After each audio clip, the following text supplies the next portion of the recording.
అరుణాచల గిరి ప్రదక్షిణ చేసేటప్పుడు మొత్తం మనకి 8 శివలింగాలు కనిపిస్తాయి. వాటితో పాటు మరో 2 శివలింగాలు ఉన్నాయి. అవేంటి ఇప్పుడు చూసేద్దాం. మొదటిది ఇంద్రుడు ప్రతిష్ఠించిన ఇంద్రలింగం. రెండవది అగ్నిలింగం. ఇక్కడ నుండి మనకి ఇంకా గిరి ప్రదక్షిణ 12.2 కిలోమీటర్స్ ఉంది. మూడవది యముడు ప్రతిష్ఠించిన యమలింగం. ఈ లింగ దర్శనం వలన అపమృత్యు దోషాలు తొలగిపోతాయంట. నాలుగవది నైరుతి లింగం. ఈ 8 లింగాలు కాకుండా 2 లింగాలు వస్తాయని చెప్పాను కదండి. అదేనండి సూర్యలింగం, చంద్రలింగం. నైరుతి లింగం తర్వాత వచ్చేది సూర్యలింగం. నెక్స్ట్ వరుణలింగం. వరుణలింగం నుంచి ఇంకా గిరి ప్రదక్షిణ 7.2 కిలోమీటర్స్ ఉంటుంది.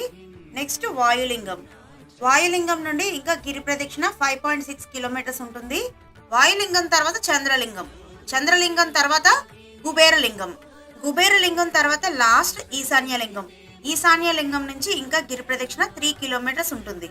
ఇక్కడ గిరి ప్రదక్షిణ మ్యాప్ ఇచ్చాను, ఒకసారి చూసుకోండి. ఈ ఇన్ఫర్మేషన్ ని అందరికీ షేర్ చేయండి.